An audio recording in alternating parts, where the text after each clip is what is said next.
Praise the lord. Bless food रेसिपीमध्ये आपणा सर्वांचं खूप मनापासून स्वागत. इथे मी कारली स्वच्छ धुवून घेतलेले आहेत आणि इथे आपण जे चिप्स बनवतो ते म्हणजे स्लायसर घेतलेले आहे. तुम्ही सुरीच्या साहाय्याने देखील हे करू शकता. स्लायसरच्या मदतीने हे पटपट होतं. तर या कारल्याच्या आता आपण स्लाइस करून घ्यायचे आहेत पातळ पातळ. स्लाइस करण्यापूर्वी कारली स्वच्छ धुवून घ्यायची आहे. आणि या पद्धतीने ज्यावेळेस तुम्ही भाजी बनवाल न खाणारे देखील अगदी मागून मागून खातील. इतकी छान भाजी होते आणि झटपट बनते. तर सगळी कारली आधी किसून घेऊयात, म्हणजे चिप्स करून घेऊयात.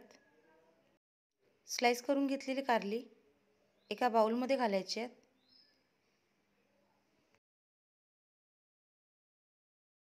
यामध्ये मी एक मोठा चमचा भरून मीठ घालणार आहे. तर कारल्याला मीठ लावून ठेवल्यामुळे त्याला पाणी सुटतं आणि त्यातला कडूपणा कमी होतो. तुम्हाला वेळ असेल तर तुम्ही 2 ते 3 तास कारली मुरत ठेवू शकता किंवा अगदी झटपट बनवायची असेल 10 ते 15 मिनिटं झाकून ठेवले तरीही चालेल. मी ते अर्ध्या तासासाठी कारली झाकून ठेवत आहे. तर हे पहा, एक अर्धा तास झालेला आहे. मीठ घातल्यामुळे कारल्याला छान पाणी सुटतं.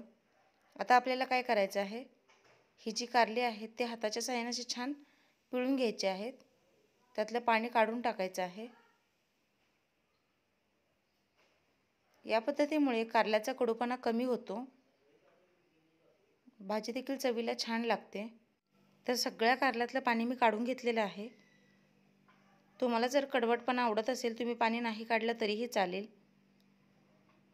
पण अगदी सगळ्यांसाठी छान अशी चटपटीत भाजी बनवायची असेल तर या पद्धतीने करा. एका पॅनमध्ये मी अगदी 1 चमचा तेल घातलेलं आहे. यामध्ये जी कारली आहेत ती घालायची आहेत आणि मध्यम ते मंद आचेवर ही छान अशी परतून घ्यायची आहेत, म्हणजे भाजून घ्यायचे आहेत. तर साधारणतः रंग बदलेपर्यंत ही छान भाजून घेऊयात. तर हे पहा, कारल्यांचा रंग बदललेला आहे. या पद्धतीने ज्यावेळेस आपण कारली भाजून घेतो कारले छान कुरकुरीत होतात आणि चवीला देखील छान लागतात. एका डिशमध्ये भाजलेली कारली काढून घेऊयात. आता मी इथे 1-2 चमचे तेल घातलेले आहे. यामध्ये बारीक चिरलेला कांदा रंग बदलेपर्यंत छान भाजून घ्यायचा आहे. कांदा भाजताना चिमटभर मीठ घालावं, म्हणजे कांदा पटकन भाजतो. तर हे पहा, कांद्याचा रंग छान बदललेला आहे. कांदा भाजला की त्यामध्ये बारीक चिरलेला टोमॅटो घालायचा आहे. टोमॅटो देखील छान परतून घ्यायचा आहे मऊ होईपर्यंत.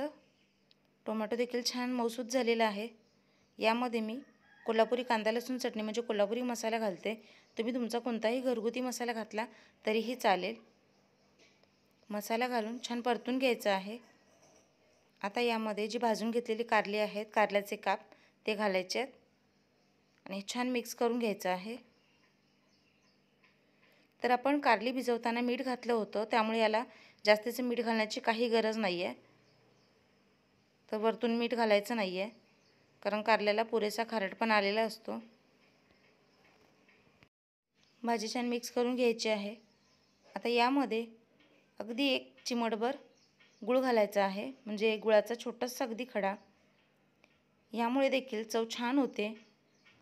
तर घाबरू नका, कारल्याची भाजी गोड होत नाही. कडवट पदार्थांमध्ये गूळ घातला तर त्याची चव बॅलन्स होते आणि भाजी अतिशय चवदार लागते. कारली आधी आपण भाजून घेतलेली आहे, त्यामुळे याला अजिबात वेळ लागत नाही. तर झाकून ठेवायचं आणि अगदी 1 मिनिट हे छान वाफेवर शिजू द्यायचं आहे. 1 मिनिट झाल्यानंतर हे पहा, छान भाजी सुटसुटीत झालेली आहे. आता एक शेवटचं यामध्ये भाजून घेतलेले शेंगदाणं त्याचे कूट घातलेले आहे. शेंगदाण्याच्या कूटमुळे भाजीला खूप छान चव लागते. तर हे छान मिक्स करून घेऊयात. भाजी जवळपास तयार झालेली आहे.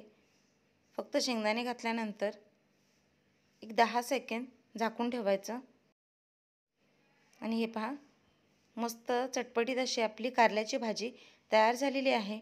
या पद्धतीने कारल्याची भाजी बनवाल तर न खाणारे देखील अगदी मागून मागून खातील. चवीला खूप छान लागते, अजिबात कडू लागत नाही. मला आशा आहे रेसिपी तुम्हाला आवडली असेल, समजली असेल. या पद्धतीने कारल्याची भाजी बनवून तुम्ही देखील नक्की ट्राय करा. तुमचा अनुभव माझ्यासोबत शेअर करा.